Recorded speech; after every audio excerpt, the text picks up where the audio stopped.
Bismillahirrahmanirrahim. Alhamdulillahi rabbil alamin. Wassalatu wassalamu ala asyrafil anbiya'i wal mursalin. Wa ala alihi wa sahbihi wa man tabi'ahum bi ihsanin ila yaumiddin. Amma ba'd. Alhamdulillah, kita kembali melanjutkan kajian kita pada malam hari ini.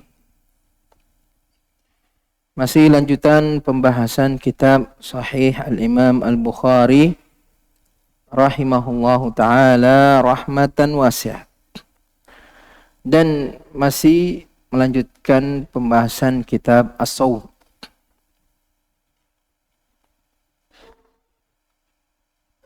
Imam Bukhari rahimahullah ta'ala berkata, Babu man aqsama ala akhihi liyuftira fit tatawwu' wa lam yara alayhi qada'an idza kana awfaqa lahu. Bab orang yang bersumpah kepada saudaranya liuftira fi at-tatawwu', agar saudaranya itu membatalkan puasa sunnahnya. Walam yara qada'an, dan tidak berpendapat adanya qada'. Idza kana awfaqa lahu, apabila berbukanya itu lebih utama. Nah, ini bab Imam Bukhari rahimahullah ta'ala menjelaskan tentang hukum orang yang membatalkan puasa sunnah karena ada kondisi, ada keadaan yang menghendaki atau mengharuskan dia membatalkan puasanya, ada uzur atau ada hal-hal yang dianggap lebih utama daripada dia melanjutkan puasa sunnahnya, puasa sunnah. Cuma yang jadi permasalahan, apakah dia harus mengqada puasa sunnah tersebut? Karena dia sudah puasa, dia sudah di siang hari, dia sudah meniatkan puasa. Tapi tiba-tiba ada hal-hal yang mengharuskan dia berbuka, apakah dia harus mengganti puasa sunnah tersebut, mengqada puasa sunnah tersebut di hari yang lain?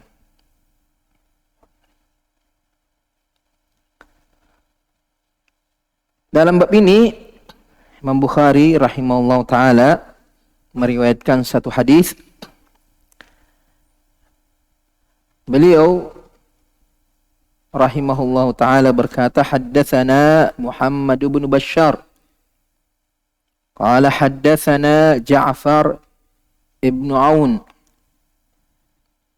qala haddatsana Abul Umais.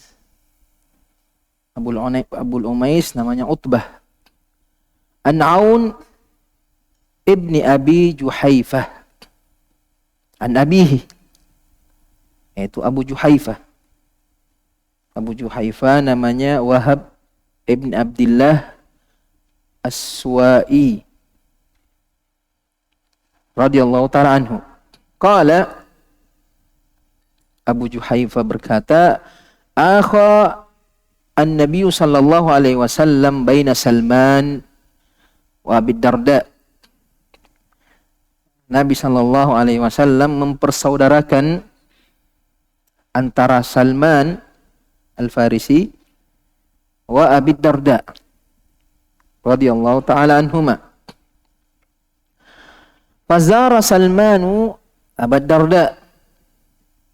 Suatu hari Salman mengunjungi, menziarahi saudaranya ini, Abu Darda, berkunjung ke rumahnya. Fara'a Ummat Darda mutabadzilatan. Salman melihat Ummu Darda istri dari Abu Darda dalam keadaan yang lusuh,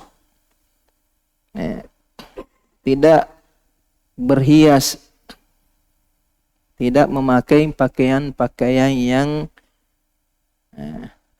yang sepantasnya, kumuh, lusuh,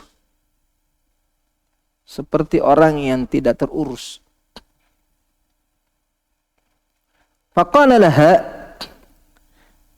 maka Salman bertanya kepada Ummu Darda, ma sya'nuki, ada apa denganmu? Kenapa kondisimu seperti ini, memprihatinkan sekali? Seolah-olah seperti wanita atau seorang wanita yang tidak punya suami. Yang seharusnya istri itu selalu berhias untuk suaminya. Qalat, Ummu Darda mengatakan, akhuka Abu Darda laisa lahu hajatun fid dunya. Nah, itu saudaramu Abu Darda, itu dia tidak punya hajat dalam urusan dunia. Artinya dia tidak butuh sama saya. Buat apa saya berhias? Apa gunanya saya berdandan, berpakaian indah? Nah, sedangkan Abu Darda itu tidak membutuhkan kenikmatan dunia dari istrinya. Faja'a Abu Darda fasana'a lahu ta'aman. Kemudian datang Abu Darda dan menghidangkan makanan untuk Salman, tamunya, saudaranya.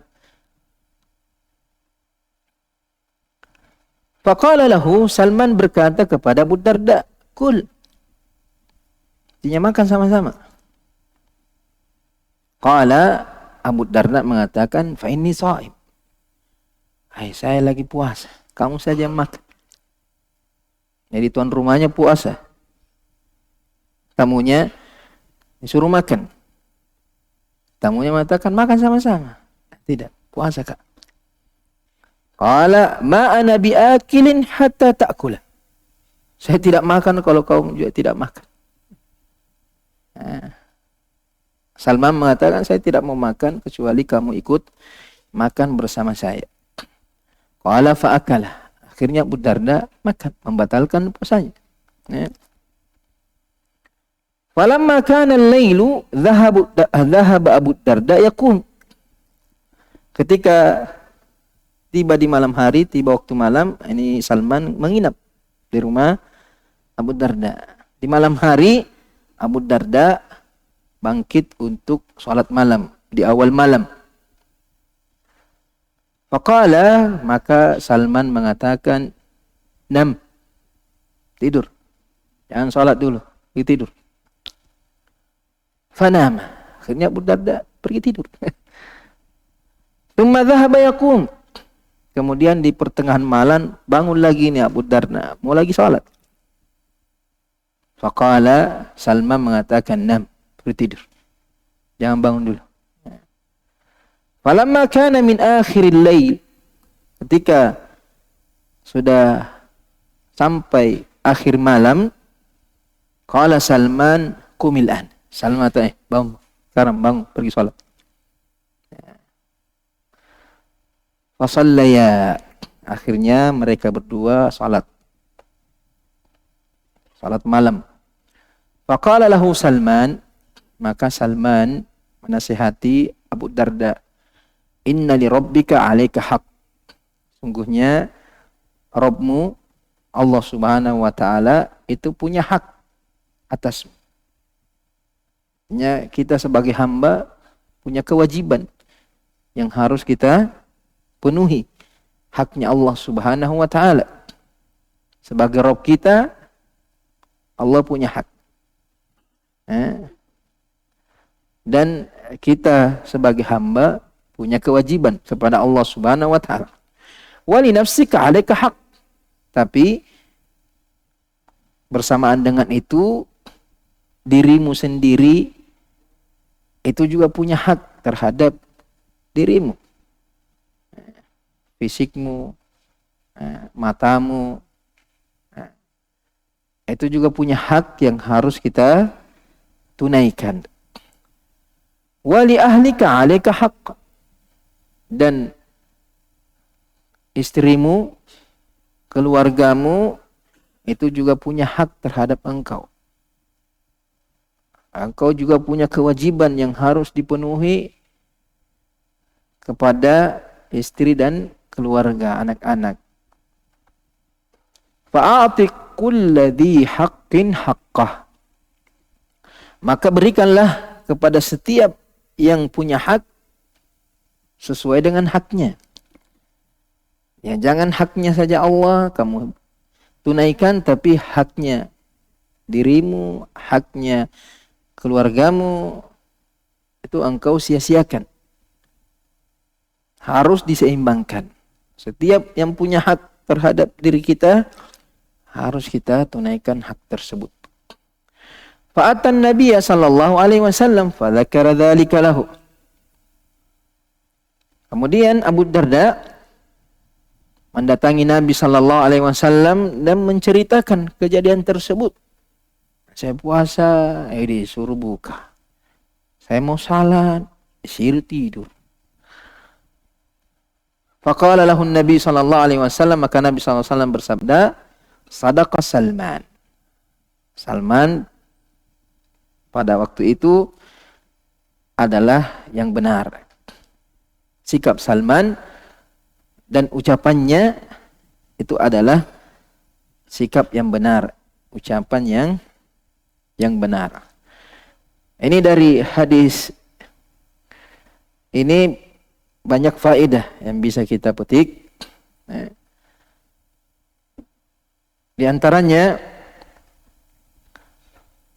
Rasulullah sallallahu alaihi wasallam mempersaudarakan Salman Al-Farisi dengan Abu Darda untuk menguatkan tali persaudaraan yang Allah ikat secara umum. Karena persaudaraan dalam Islam ada persaudaraan umum dan ada persaudaraan yang sifatnya khusus. Sifatnya umum, Allah mengatakan innamal mu'minuna ikhwah. Sungguhnya orang beriman itu bersaudara. Artinya ini Allah sudah mempersaudarakan kita sesama orang yang beriman. Allah yang mempersaudarakan kita. Siapapun orang beriman, dimanapun dia berada, ujung dunia, bagaimanapun tingkatan keimanannya, selama dia beriman, maka dia adalah saudara kita, punya hak sesuai dengan kadar keimanannya. Semakin tinggi kualitas keimanannya, maka semakin tinggi haknya kepada kita. Semakin kurangnya, haknya juga semakin sedikit. Adapun persaudaraan yang Nabi ikatkan antara Salman dan Abi Darda ini persaudaraan secara khusus. Yang lebih dikuatkan lagi. Ini Nabi SAW lakukan untuk menguatkan para sahabat satu dengan yang lainnya. Menguatkan secara keimanan, secara perasaan, terkhusus yang tidak diikat dengan tali persaudaraan nasab. Karena kalau dari segi nasab, keturunan, itu orang Arab kuat. Menjaga hubungan silaturahimnya. Tapi ketika tidak ada hubungan nasab ini, Nabi ingin mengikat mereka dengan ikatan keimanan yang lebih erat lagi. Makanya Nabi terkadang mempersaudarakan antara budak atau mantan budak dengan orang yang merdeka. Seperti Salman Al-Farisi. Dia bukan orang Arab. Dia datang ke negeri Arab mencari hidayah. Ketika dia memeluk Islam, dia tidak punya kerabat. Tidak punya saudara, tidak ada familinya, tidak ada. Orang asing di negeri Arab. Untuk menutupi kekurangan itu, tentu ada kesedihan ketika kita tinggal di suatu negeri, tidak ada keluarga kita, tidak ada kerabat kita. Sekalipun semua orang beriman bersaudara, tapi kita butuh ikatan persaudaraan yang lebih khusus.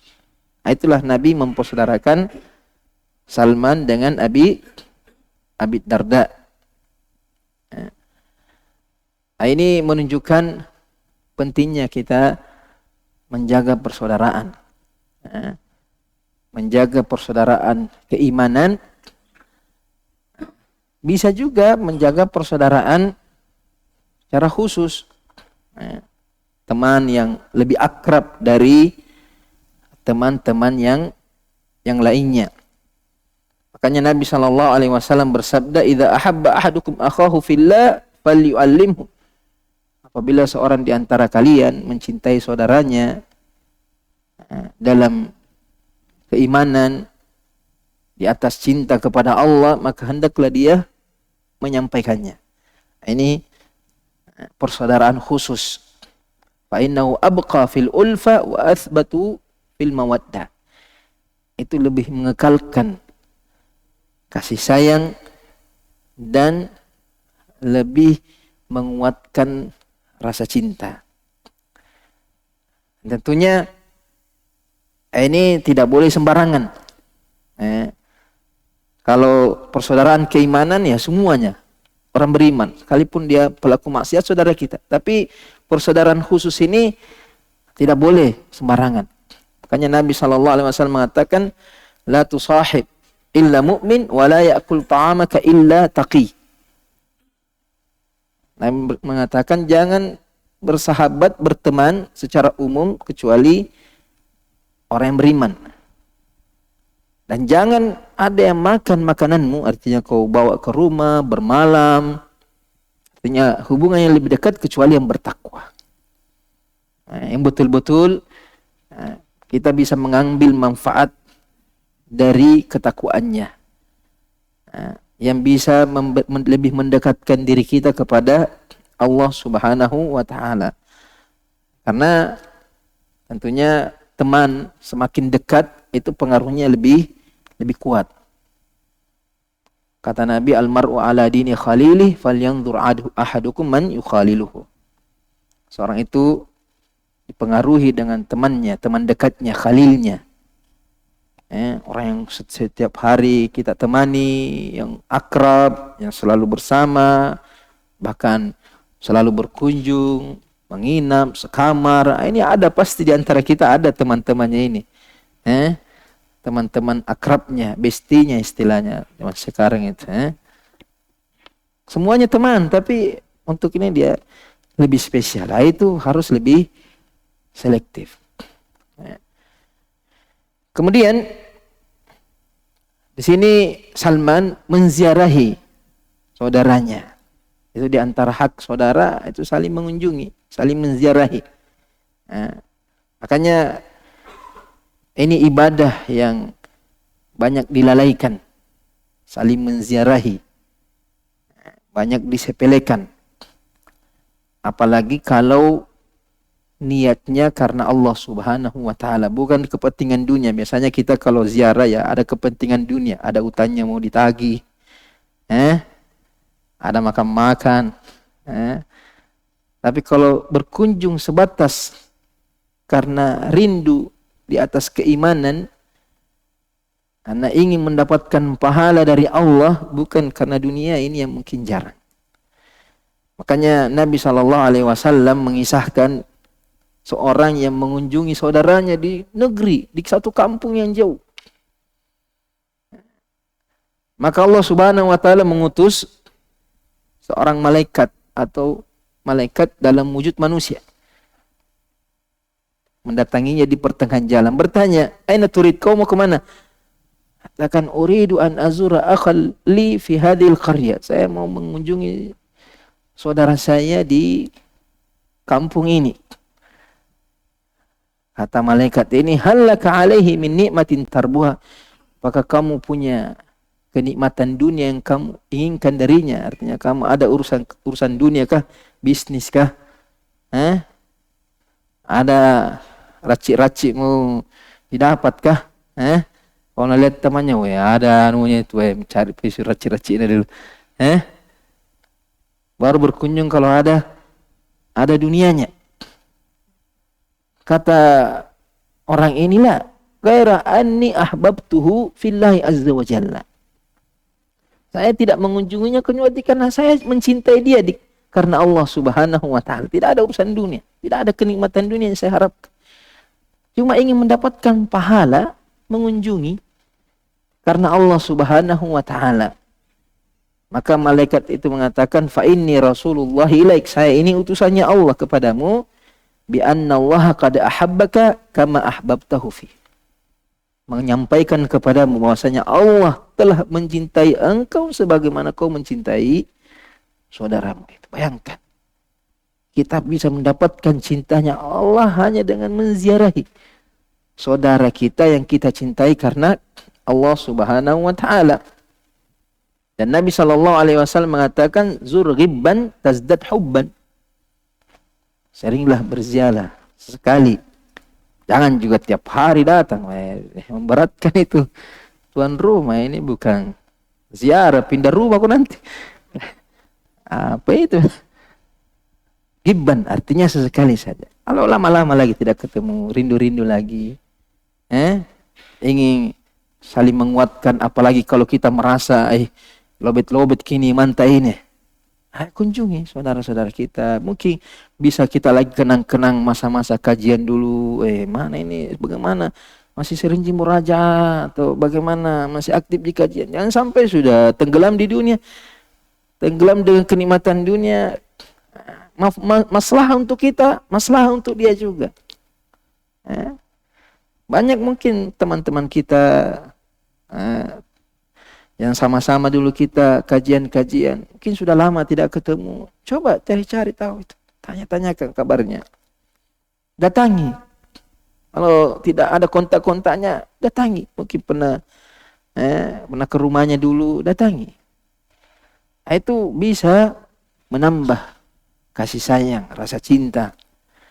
Kemudian menziarahi saudara seiman, itu diantara sebab-sebab Allah mudahkan kita menuju surga. Nabi SAW mengatakan, man ada maridan, siapa yang mengunjungi orang yang sakit. Orang yang sakit di sini, siapa saja orang sakit. Banyaknya itu orang sakit di rumah sakit. Jangan tunggu nanti ustadz yang sakit baru pergi terus. Tak mesti. Nanti keluarga yang sakit, tidak, banyak di rumah sakit. Datang saya, assalamualaikum, gimana kabarnya? Nanti, nah ini. Dan tidak, saya saudaramu seiman. Iya, karena banyak itu dari orang-orang agama sebelah itu, datangi orang itu. Mendakwahi. Jelas-jelas beda agama, ini kita seagama. Kenapa kita tidak datang menasihati, membuat dia sabar? Coba-coba. Kata Nabi, man ada maridan aw zara akhal lahu fillah. Atau dia mengunjungi saudaranya yang dia cintai karena Allah, nadahu munadin. Seorang yang menyeru, berseru, memanggil, antibta wa taba mamsyakum. Engkau telah berbuat baik. Dan perjalananmu ini juga bernilai kebaikan, bernilai ibadah. Jadi perjalanan kita mengunjungi orang yang sakit, biaya yang kita keluarkan, waktu yang kita luangkan. Begitu juga mengunjungi saudara seiman, itu bernilai ibadah di sisi Allah Subhanahu wa taala. Kemudian mengatakan wa tabawwa'ta minal jannati manzila.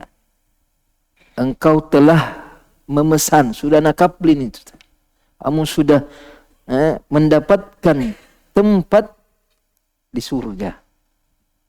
Ini baru mengunjungi sudah disiapkan oleh Allah Subhanahu wa taala tempat yang mulia di surga karena mengunjungi saudaranya yang beriman. Kemudian di sini Imam Bukhari di judul mata man aqsama ala akhihi, siapa yang bersumpah. Ini di riwayat yang disebutkan Imam Bukhari tidak ada kata sumpah di situ. Dia cuma mengatakan ma ana biakilin hatta ta'kul. Saya tidak makan sampai kau makan. Tapi dijelaskan di riwayat yang lain. Di Mu'jam Tabarani itu Salman Al-Farisi berkata kepada Abu Darda, aqsamtu alaika, saya bersumpah kepadamu. Ya, saya bersumpah kepada demi Allah engkau melakukan ini, la tuftiranna. Saya bersumpah demi Allah agar engkau membatalkan puasamu, fa aba ya'kulu hatta ya'kula ma'ahu fa akala ma'ahu. Jadi Salman tidak mau makan sampai Abu Darda juga ikut makan dan bersumpah, demi Allah kamu batalkan puasa. Ini di riwayat yang lain. Makanya Abu Darda sebagai saudara itu memenuhi sumpah Salman. Kenapa? Karena itu bagian dari hak saudara seiman. Di hadis Al-Bara ibn Azib radhiyallahu taala anhu mengatakan amarana Rasulullah sallallahu alaihi wasallam bisab'a. Nabi memerintahkan kami 7 perkara. Ada 7 perkara yang Nabi perintahkan kepada para sahabat dan tentunya kita sebagai orang beriman. Di antaranya itu ibraru al-qasam. Ibrarul qasam artinya ketika ada orang yang bersumpah, demi Allah kamu lakukan ini. Demi Allah kamu datang ke rumah. Demi Allah makan. Demi Allah. Maka kita sebagai orang beriman, kita menunaikan sumpahnya saudara kita itu. Karena kalau kita tidak kerja, dia akan membayar kafarah. Kalau dia mengatakan demi Allah kamu singgah dulu di rumah. Demi Allah nanti saya bayar. Artinya selama, Imam mengatakan selama tidak merugikan kita. Tapi kalau dia demi Allah kasihkan mobilmu, pada deh bangkrut itu kalau begitu. Selama tidak memberatkan. Selama bukan hal-hal yang mengandung maksiat dan tidak memberatkan kita. Seperti tadi disuruh buka puasa, demi Allah kau buka puasa, buka puasa saja. Sebagai hak seorang beriman, dipenuhi sumpahnya. Ketika bersumpah demi Allah kamu hadir nanti di acara saya. Kalau kita mampu silakan hadir. Tapi kalau tidak ya kita punya uzur, maka la yukallifullahu nafsan illa usaha.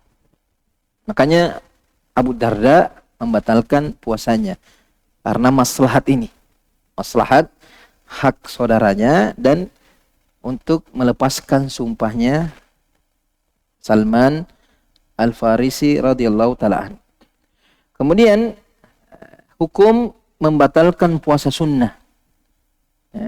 Apa hukumnya membatalkan puasa sunnah? Ketika kita sedang berpuasa, tiba-tiba kita ingin membatalkannya. Baik itu ada uzur, kalau ada uzur tentu lebih ringan. Terkadang ya artinya tidak jadi. Apalagi kalau ada makanan enak di situ, ada deh. Jarang-jarang ini. Batalkan dulu deh. Terkadang kita membatalkan puasa. Apa hukumnya? Nabi SAW mengatakan as-saimul mutatawwi' aminu nafsihi. Orang yang berpuasa sunnah itu amanah bagi dirinya. Artinya terserah dirinya saja. Insya'a shama wa insya'a aftar. Kalau dia mau, dia lanjutkan puasanya. Kalau dia mau, dia batalkan puasanya. Artinya tidak ada paksaan di sini. Kalau dia mau, dia lanjutkan puasanya. Dia dapat pahala. Tapi kalau dia tidak mau dan tidak punya uzur, kan tidak dapat pahala. Tapi kalau ada uzur, dia dapat pahala. Dia batalkan puasanya dan dia dapat pahala. Seperti ini Salman Al-Farisi Abu Darda, dia batalkan puasanya. Dan dia sudah berniat untuk puasa. Tapi karena ada hal yang lebih utama, ada hal yang lebih penting, maka dia tinggalkan puasanya. Karena Allah Subhanahu wa taala, tentunya Allah Subhanahu wa taala sudah mencatat baginya pahala puasa. Makanya Nabi sallallahu alaihi wasallam mengatakan, idza maridal abdu aw safara kutiba lahu ma kana ya'mal wa huwa sahih muqim. Ini orang yang sakit atau orang yang bepergian jauh. Begitu juga dengan orang-orang yang punya uzur. Orang-orang yang punya uzur, ketika dia membatalkan ibadahnya, maka dia tetap mendapat pahala.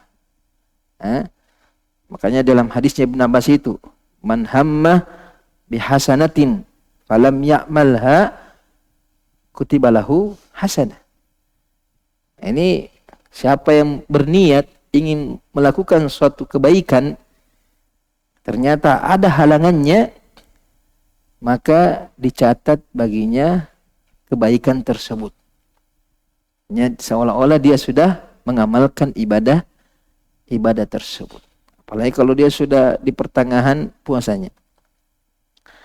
Tapi kalau tidak ada uzur, ya artinya tidak ada alasannya, cuma tidak mau artinya dia tidak mendapatkan pahala puasa, hanya mendapatkan pahala niat. Artinya dia sudah berniat puasa. Nah, sudah dapat pahala, dia sudah dapat satu pahala di situ. Pahala niatnya.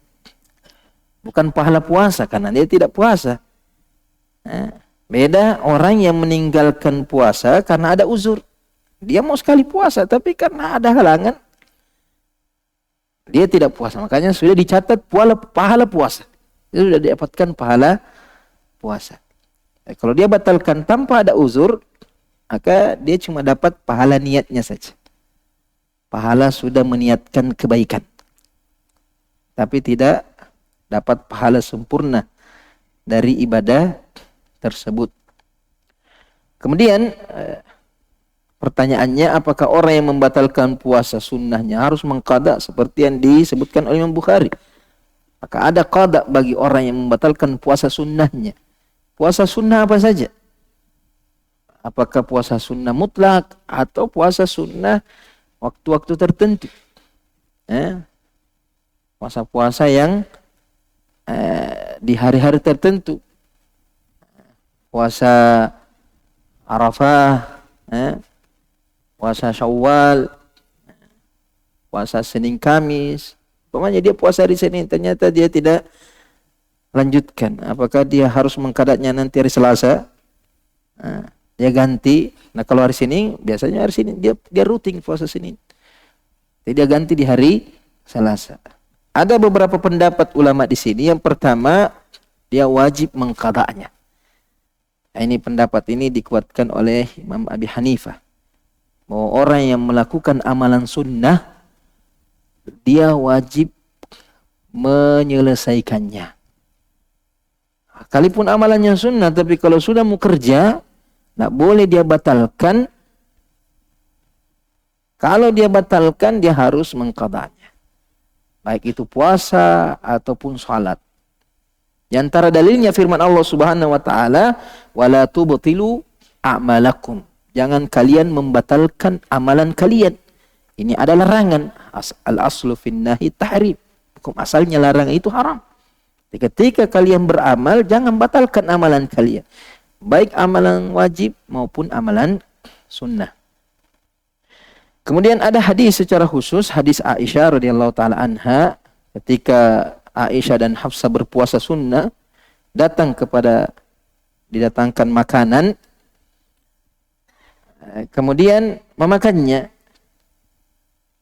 Kemudian datang Nabi sallallahu alaihi wasallam dan Hafsah bertanya, "Ya Rasulullah, tadi kami tadi puasa, rencananya tadi puasa, tapi ada makanan ini, ada orang bawa makanan, akhirnya kami membatalkan kami tergiur, kami cinai dengan makanan itu.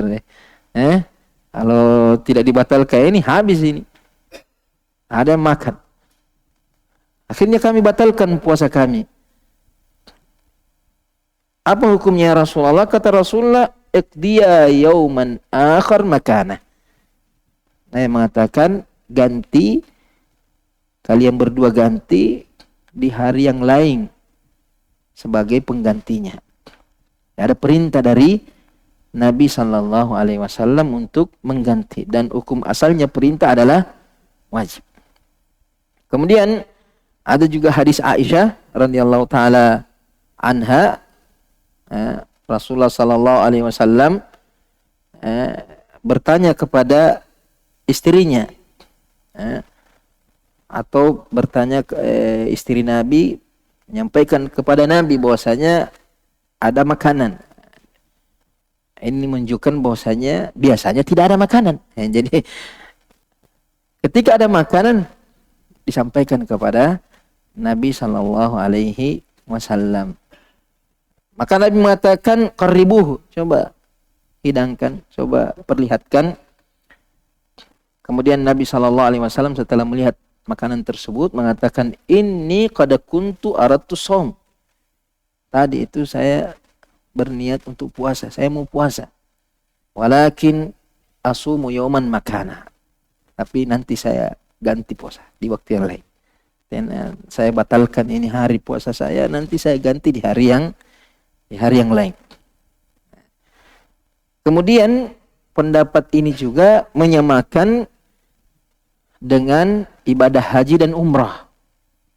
Bahwasanya ibadah haji dan umrah itu sekalipun sunnah, kalau kita sudah masuk nusuk, sudah berihram, kemudian tidak melanjutkannya, tidak menyelesaikannya, maka wajib diganti. Wajib diganti di waktu yang lain. Allah berfirman, wa atimmul hajja wal umrata lillah. Sempurnakanlah haji dan umrah kalian karena Allah Subhanahu wa taala. Kecuali kalau dia ketika berniat dia membaca istisna. Allahumma mahalli haitsu habastani. Idza habasani habis fa mahilli haitsu habastani. Kalau ada yang menghalangi saya, maka saya bertahallul dimanapun saya berada. Nah, tapi kalau dia tidak mengucapkan tersebut, maka dia harus mengganti di hari yang lain, di waktu yang lain. Jadi mereka mengatakan sebagaimana haji dan umrah wajib diganti, maka puasa, salat, sunnah yang dibatalkan, tidak diselesaikan, tidak disempurnakan juga harus diganti. Ini pendapat yang pertama. Pendapat yang kedua mengatakan jika dibatalkan tanpa uzur, maka wajib qada. Tapi kalau ada uzur, maka tidak wajib qada. Dengan dalil hadisnya Salman. Hadisnya Salman, dia membatalkan puasanya dan Nabi tidak memerintahkan kepada Abu Darda. Dia mengatakan, Abu Darda ganti puasa. Kenapa? Katanya karena ada uzurnya. Ada sesuatu yang lebih utama daripada puasa sunnahnya. Sehingga dia membatalkan dan tidak wajib mengqada. Tapi kalau tidak ada uzur, artinya tidak ada alasan, maka dia wajib mengqadanya. Sedangkan pendapat yang ketiga, ini pendapat yang paling kuat, bahwasanya tidak wajib qada. Tidak wajib qada. Inilah pendapat yang dikuatkan oleh Imam Bukhari, mengatakan walam yara alaihi qada'an. Tidak berpendapat adanya qada. Ini pendapat yang dikuatkan oleh Imam Bukhari. Dengan dalil hadisnya Ummu Hani, Nabi SAW minum minuman, kemudian dia tawarkan minuman itu kepada Ummu Hani. Ummu Hani mengatakan, ya Rasulullah, saya sedang puasa. Tapi saya juga tidak tidak mau menolak sisa minummu. Artinya Nabi minum kemudian dikasih Ummu Hani. Saya puasa tapi rugi juga saya kalau tidak minum sisa minumnya Nabi sallallahu alaihi wasallam. Maka Nabi sallallahu alaihi wasallam, "In kana qada'an min Ramadan faqdi yawman makana." Dan kalau puasamu sekarang ini mengqada puasa Ramadanmu, di puasa wajib, kamu harus ganti di hari yang lain. Ganti di hari yang lain karena puasa wajib. Wa in kana tatawwu'an fa in syi'ta faqdi wa in syi'ta fala taqdi. Tapi kalau puasamu ini puasa sunnah, kalau kamu mau, kamu ganti di hari yang lain. Kalau tidak, maka tak usah ganti. Ini berarti ada pilihan. Tidak wajib diganti. Cuma sebaiknya diganti.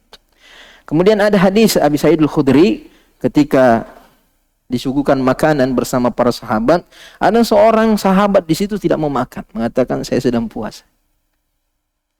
Saya sedang disiapkan makanan. Sahabat mengatakan saya tidak makan, saya sedang puasa. Maka Nabi SAW mengatakan, da'akum akhukum wa takallafa lakum. Saudaramu memanggilmu untuk makan dan dia sudah susah-susah masak. Kemudian kamu tolak. Tsumma qala lahu aftir. Nabi mengatakan berbuka. Batalkan puasamu. Wasum makanan yauman in syi'ta. Dan puasa nanti di hari lain penggantinya kalau kamu mau. Nah, ini tentunya perintah ini tidak wajib. Artinya membatalkan puasa ketika orang menghidangkan makanan hukumnya tidak wajib. Hanya saja kita lihat maslahatnya. Artinya kalau kita tamu yang diharapkan makannya, atau kita lihat kondisi tuan rumahnya kecewa kalau kita tidak makan, maka kita batalkan puasa. Tapi kalau orangnya mengerti, maka kita tetap melanjutkan puasa, boleh. Artinya dilihat maslahat di sini. Dilihat maslahatnya. Makanya Nabi mengatakan, sudah susah-susah saudaramu, sudah capek-capek dia masak, kemudian kamu tidak makan. Tapi kalau tuan rumahnya tidak mengapa, paham, mengerti, maka boleh dia lanjutkan puasanya. Adapun firman Allah Subhanahu wa taala, wala tubtilu a'malakum, ulama mengatakan di sini jangan batalkan amalanmu dengan riya, dengan kesyirikan. Jadi bukan membatalkan amalan, artinya membatalkannya karena ada uzur atau amalan itu sunnah dan tidak ingin melanjutkannya. Tapi maksudnya jangan batalkan amalanmu dengan riya dan amalan-amalan kesyirikan. Adapun hadisnya Aisyah, itu hadisnya lemah. Yang memerintahkan Aisyah dan Hafsah untuk mengganti di hari yang lain itu riwayatnya lemah. Bahkan Imam Bukhari sendiri yang melemahkan hadis tersebut ketika ditanya oleh Imam Tirmizi, maka mengatakan hadisnya tidak sahih. Adapun hadis Aisyah yang kedua, Nabi mengatakan saya tadi mau puasa tapi karena ada makanan saya akan ganti di hari yang lain. Maka riwayat yang paling kuat sebagaimana perkataan Imam An-Nasa'i bahwasanya lafaz yang benar tidak ada kata ingin menggantinya. Nabi cuma mengatakan tadi saya puasa dan saya membatalkannya, tanpa ada lafaz saya akan ganti di hari yang lain. Jadi tambahan lafaz saya akan ganti di hari yang lain, akdi yauman makanahu, itu lafaz yang keliru. Ini pendapat Imam An-Nasa'i. Lafaz yang sahih tidak ada kalimat ingin menggantinya. Kemudian adapun pengkiasannya kepada haji dan umrah, ini kias ma'al fariq. Mengkiaskan haji kepada haji dan umrah itu ada perbedaan antara ibadah haji, umrah, begitu dengan puasa dan salat. Ibadah haji ada dalil khususnya, Sedangkan selain haji dan umrah itu tidak ada dalilnya dan tidak ada kias dalam perkara ibadah. Makanya kalau haji dan umrah itu sekalipun batal dia harus menyelesaikannya. Seumpamanya dia batal umrahnya, batal hajinya, dia harus selesaikan. Sekalipun tidak sah. Sekalipun tidak sah. Sedangkan salat dan puasa itu tidak demikian.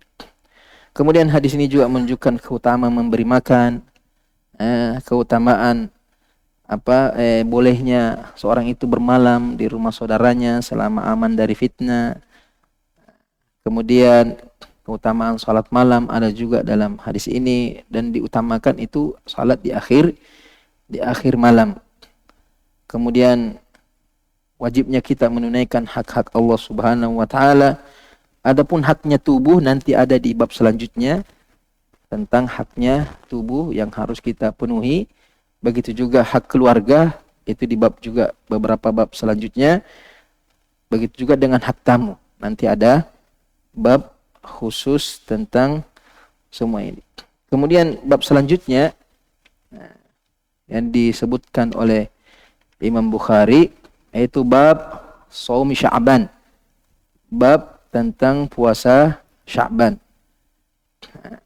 Imam Bukhari rahimahullah taala berkata, haddatsana Abdullah ibn Yusuf qala akhbarana Malik an Abi Nadr Salim ibn Abi Umayyah al-Madani an Abi Salamah ibn Abdurrahman ibn Auf, Abi Salamah ibn Abdurrahman ibn Auf, an Aisyah radhiyallahu taala anha qalat kana Rasulullah sallallahu alaihi wasallam yasumu hatta naqula la yuftir.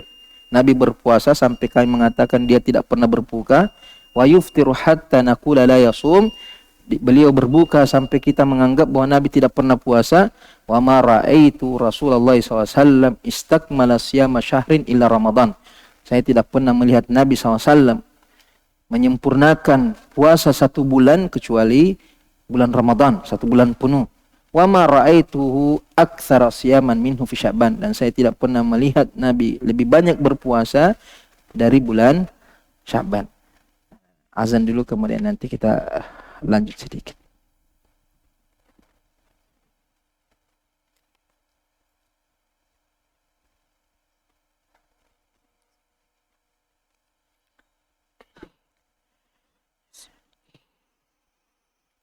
Allahu Akbar, Allahu Akbar, Allahu Akbar, Allahu Akbar. Asyhadu an la ilaha illallah.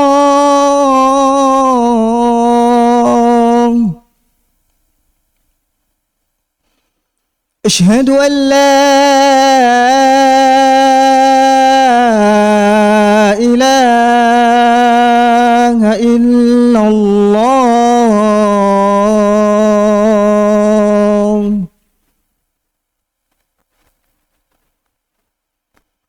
أشهد أن محمد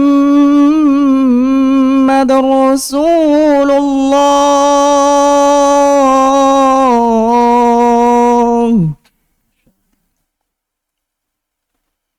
أشهد أن محمد رسول الله.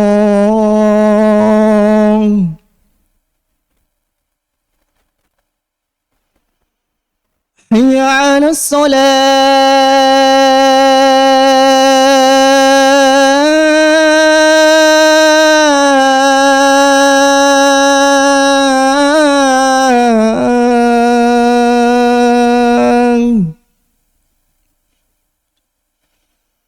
حي على الصلاة.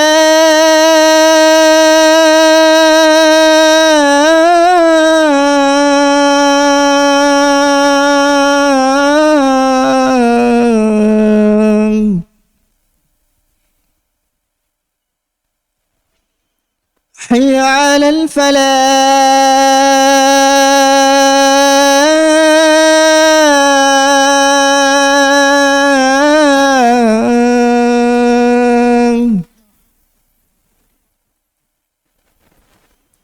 حي على الفلاح.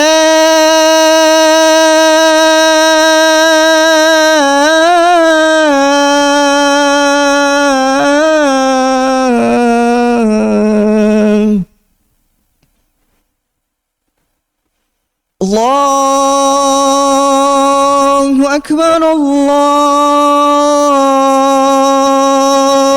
أكبر لا إله إلا الله.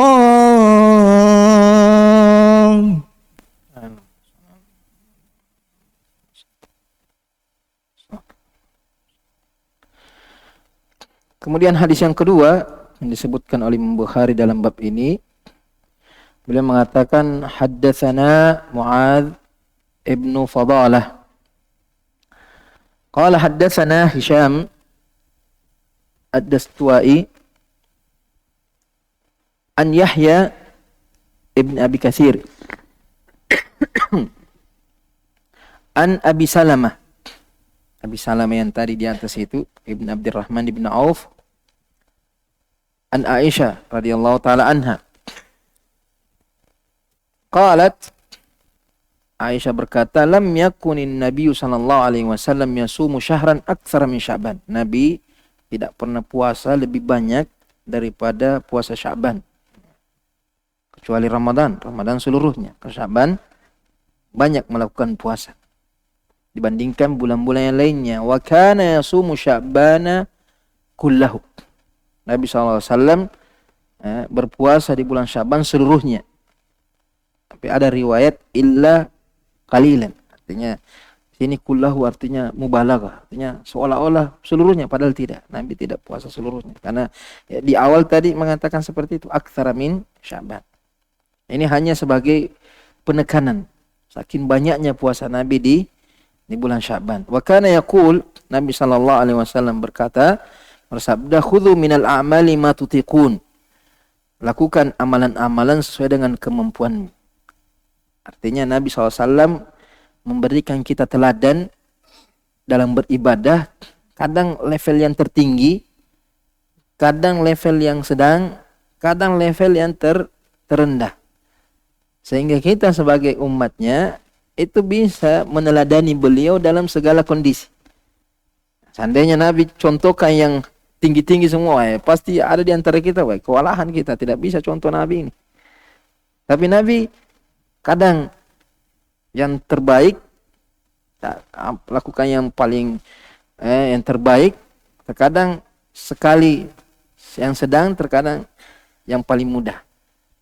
Sehingga dalam segala kondisi kita punya teladan. Makanya Nabi mengatakan, lakukan amalan itu sesuai dengan kemampuanmu. Jangan memaksakan diri. Fa innallaha la yamallu hatta tamallu. Karena Allah tidak bosan sampai kalian bosan. Wa habbu as-salati ila Nabi sallallahu alaihi wasallam ma duwima alaihi wa in qallat.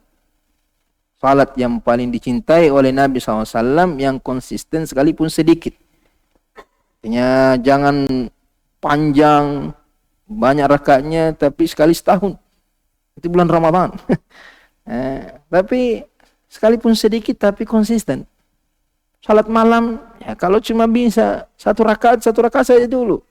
Apalagi kalau baru pemula. Itu lama-lama bisa naikkan lagi. Karena kalau sekali-sekali itu kurang baik. Ada bentuk kelalaian. Tapi kalau sedikit konsisten, itu dia serius dalam beribadah. Tidak pernah terputus ibadahnya. Wa kana idza shalla salatan dawama alaihi. Nabi SAW kalau satu salat, itu Nabi selalu merutinkannya. Ini dua hadis yang disebutkan oleh Imam Bukhari jelas tentang keutamaan puasa secara umum. Nabi banyak berpuasa, Nabi kadang puasa sampai dianggap Nabi pernah tidak puasa ini, seolah-olah Nabi puasa setiap hari. Tapi kadang juga Nabi tidak puasa, seolah-olah Nabi pernah jika puasa itu Nabi. Artinya saking sederhananya Nabi SAW. Nabi tidak puasa terus, Nabi juga tidak berbuka terus. Artinya disesuaikan dengan kondisi keadaan kita. Kemudian keutamaan puasa Ramadan, ya puasa secara keseluruhan, makanya Allah mewajibkannya.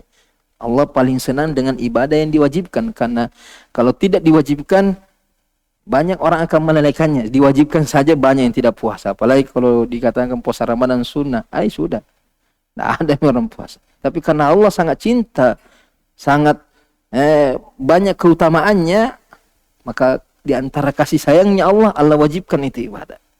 Karena maslahatnya banyak untuk kita. Makanya Allah wajibkan. Karena kalau tidak diwajibkan, banyak orang yang akan menyepelekannya. Kemudian di antara faedah hadis ini, secara khusus keutamaan bulan Sya'ban, ada ulama menyebutkan beberapa hikmah kenapa Nabi banyak melakukan puasa, tapi yang paling kuat itu hadisnya Usama bin Zaid ketika Nabi ditanya kenapa banyak puasa di bulan Sya'ban, Nabi mengatakan dzalika syahrun yaghfulun nasu anhu baina Rajab wa Sya'ban. Bulan Rajab wa Ramadan. Bulan Sya'ban itu bulan yang banyak dilalaikan manusia.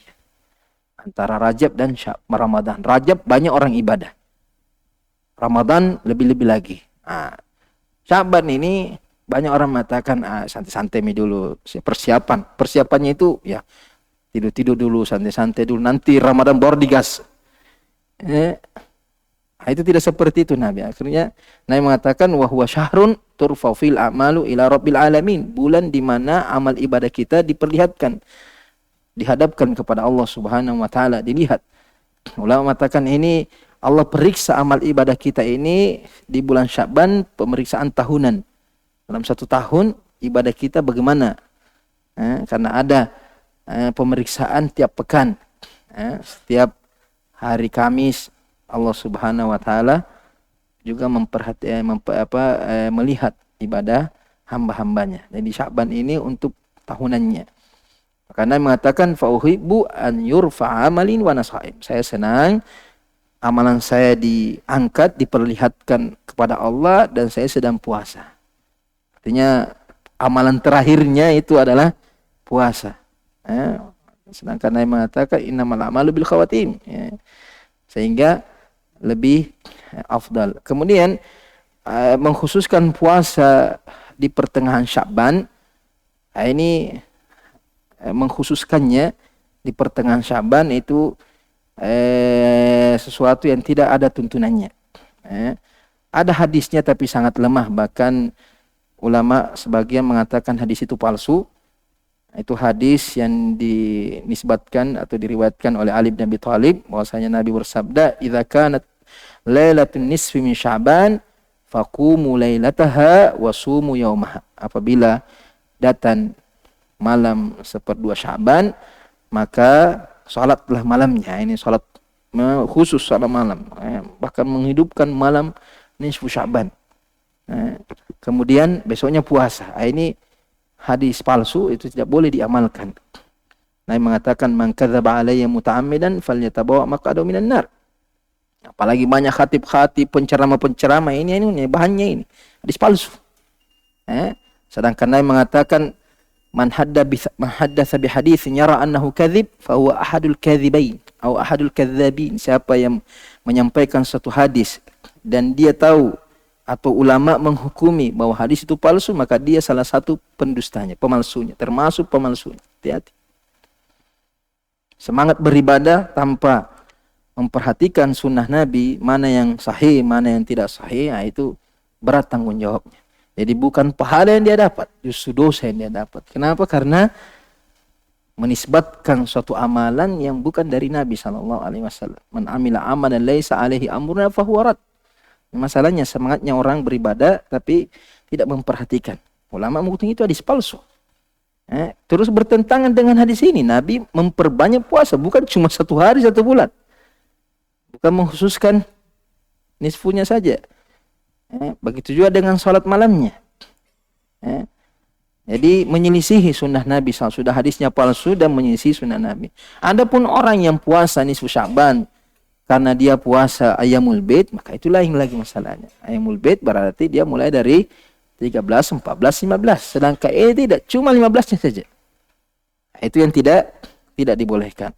Kemudian ada perselisihan bagaimana kalau sudah masuk pertengahan bulan Sya'ban, apakah masih boleh puasa atau tidak? Karena ada hadis ini diperselisihkan ulama. Hadisnya Abu Hurairah, Rasul bersabda, "Idzan tasafa Sya'ban fala tasumu." Kalau sudah masuk pertengahan Sya'ban, maka janganlah kalian berpuasa. Kalau sudah masuk, artinya sudah 15 ke atas, jangan kalian berpuasa. Sebagian ulama melemahkan hadis ini. Di antaranya Abdurrahman bin Mahdi, Imam Ahmad, Yahya bin Ma'in, Abu Zur'a dan lain-lainnya. Itu menghukumi hadis ini lemah. Kalau hadis ini lemah berarti sah-sah saja. Apalagi dianggap bertentangan dengan hadis ini, karena Aisyah mengatakan Nabi itu banyak melakukan puasa. Aktsar itu lebih dari setengah. Jadi kalau lebih dari setengah berarti Nabi puasa sekalipun sudah lewat setengah Sya'ban. Jadi hadisnya dhaif, kemudian menyelisih hadis Aisyah ini. Makanya kan Nabi SAW sumu kullahu, berpuasa seluruhnya kecuali sedikit, berarti lebih banyak puasanya daripada, kalau lebih banyak puasanya berarti pasti lewat setengah.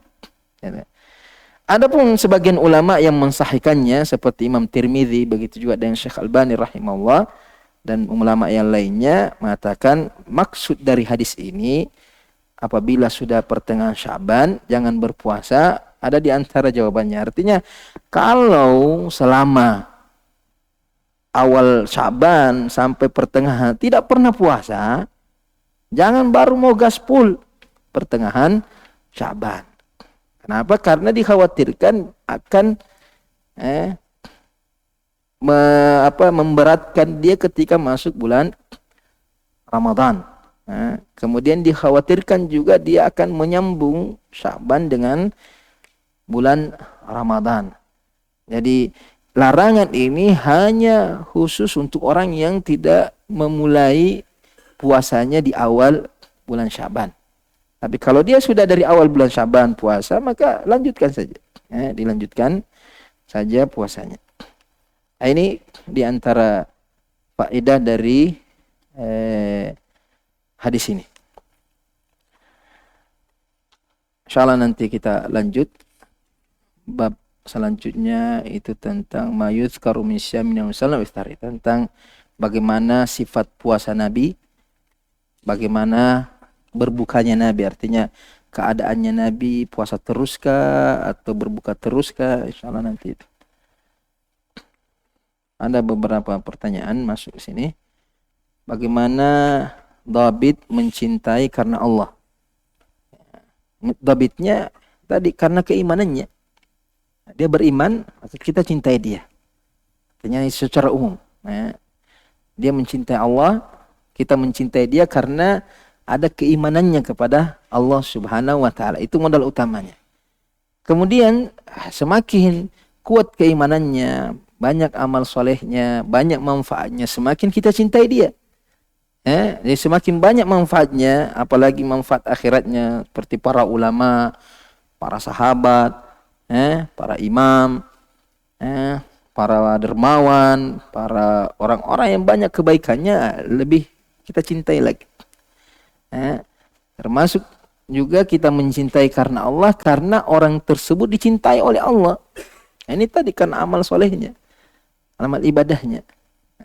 Jadi kita mencintai karena keimanannya, bukan karena dunianya. Itu dawabitnya. Sesuai dengan kadar kualitas imannya. Semakin kuat keimanannya, semakin banyak manfaatnya bagi kaum muslimin secara khusus, maka semakin kuat cinta kita kepada Allah Subhanahu wa Ta'ala. Dan kita mencintainya tentu dengan hati dulu, dengan hati. Kemudian dengan lisan kita sampaikan, saya mencintai engkau karena Allah Subhanahu wa Ta'ala. Karena ada seorang sahabat datang kepada ya Rasulullah, inni uhibbu hadzal rajul, saya cinta sama ini orang ini.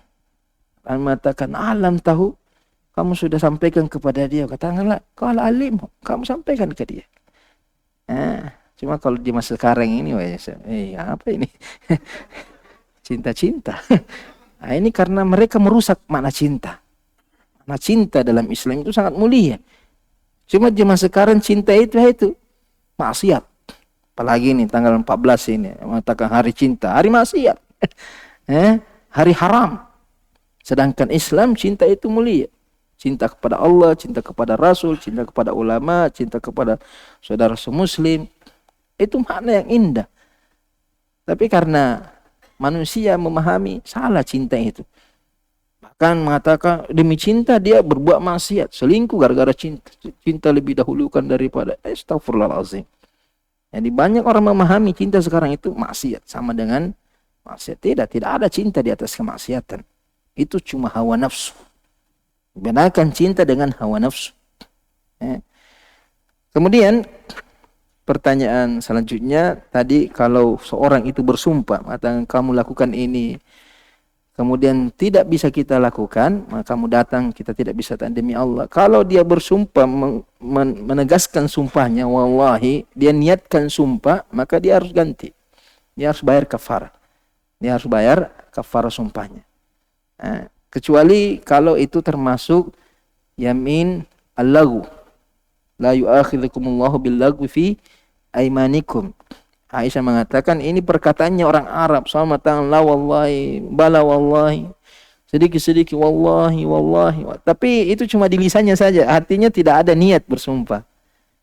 Orang Arab seperti begitu. Wallahi sini, wallahi dulu sini, wallahi. Wallahi terus. Tapi dia tidak niatkan itu sebagai. Tapi kalau kita niatkan, demi Allah, saya sumpah ini, serius saya ini, kamu datang. Tidak datang, berarti dia harus bayar kafarat. Bayar kafarah sumpah saja. Memberi makan 3 orang miskin, atau memberi it'amu asyarati masakin, memberi makan 10 orang miskin, atau memberikan pakaian lengkap atas bawah, atau kalau tidak mampu baru berpuasa 3 hari. Makanya jangan suka-suka bersumpah. Mengenai duduk istirahat dalam salat, apakah disyariatkan atau tidak disyariatkan? Jadi ada banyak beberapa dalil, ada hadis-hadis menyebutkan Nabi duduk istirahat, itu antara rakaat kedua naik, rakaat pertama naik ke rakaat kedua. Atau dari rakaat ketiga naik rakaat keempat. Itu biasa ada jilsa istirahatnya, tidak langsung dari sujud langsung berdiri, tapi duduk dulu kemudian naik. Ada riwayat Nabi jilsatul istirahat, dia duduk istirahat. Ada riwayat Nabi tidak duduk istirahat. Ada yang bagaimana memadukan dua riwayat ini? Ada mengatakan Nabi itu duduk istirahatnya ketika Nabi membutuhkan saja. Ya, di akhir-akhir hayatnya Nabi SAW, ketika Nabi sudah tubuhnya sudah lebih besar, artinya sudah berat tubuhnya Nabi SAW, atau di masa-masa akhir hayatnya, itu Nabi melakukan jilsatul istirahat. Makanya sebagai ulama mengatakan sesuai dengan kebutuhan saja. Artinya kalau memang tidak sanggup untuk langsung berdiri, bisa dia jilsatul istirahat. Aja mengatakan dia sunnah mutlak. Sunnah mutlaka artinya diamalkan. Sekalipun dia tidak butuh, artinya dia mampu langsung berdiri, dia mau duduk jilsatul istirahat, dia juga bisa duduk jilsatul istirahat. Kemudian terakhir, bagaimana arisan ini? Siapa yang naik bulan ini berarti di rumahnya itu diadakan pertemuan dan tuan rumah yang naik arisannya menjamu makan. Yang penting jangan disyaratkan, disyaratkan. Jangan menjadikan itu persyaratan. Jangan menjadikan itu persyaratan, kemudian jangan membebani orang. Jangan membebani orang untuk buat makan apa. Jadi arisan itu ya untuk ta'awun, untuk silaturahim, untuk menambah keakraban, persaudaraan. Tapi kalau sudah masuk unsur-unsur keterpaksaan, takalluf, karena Nabi mengatakan, Ibnu Mas'ud mengatakan nuhina anit takalluf, kita dilarang untuk bertakalluf. Makanya kalau sudah ada unsur-unsur begini tinggalkan. Apalagi sudah Terkadang sudah masuk penilaiannya, weh kenapa begini, makanannya begini, tapi habis juga ji. Nacalla, tapi dia habis. Mabungkus lagi, astagfirullahaladzim. Nah, jadi dosa na dapat. Jadi niatnya arisan untuk dapat pahala, dosa na dapat. Artinya jauhkan ini. Apalagi akhwat-akhwat yang sudah mengenal sunnah, itu seharusnya menghindari seperti ini. Artinya jangan memaksakan sesuatu kepada orang. Kalau orang itu dengan sukarela mengundang makan di rumahnya, syukuri apa yang ada. Syukuri apa yang ada. Nabi SAW itu ma'aba ta'amun qat. Nabi tidak pernah mencela makanan sedikitpun. Kalau Nabi suka, Nabi makan. Kalau Nabi tidak suka, dia tidak makan. Bukan sudah dicela, dimakan juga. Itu artinya hindari hal-hal yang bisa mengantar kepada maksiat. Sebaiknya hindari. Jangan. Kalau tidak ada yang bagaimana, tidak ada yang mau. Jangan bagi semuanya kembali. Tahu? Jangan takalluf. Jangan membebani orang. Amatang sikit na apanya. Dia bukan masalah sikitnya. Mungkin besar rumahnya tapi dia tidak punya kesempatan. Dia tidak punya waktu. Dia sibuk apa. Jangan dipaksakan. Jangan dipaksakan. Jadi hukum asalnya itu ta'awun alal bir wa taqwa. Tapi kalau sudah keseblami, wala ta'awanu alal itsmi wal udwan. Dosa ji. Majelis taklim menjadi majelis taklim. Gosip, majelis gosip.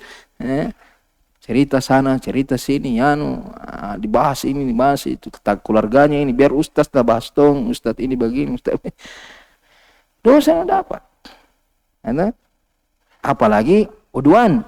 Terkadang itu bombe apa nayano begini. Artinya hindari bentuk-bentuk seperti ini. Wallahu ta'ala alam. Subhanakallahumma bihamdik asyhadu an la ilaha illa anta astaghfiruka wa atubu ilaik. Wassalamualaikum warahmatullahi wabarakatuh.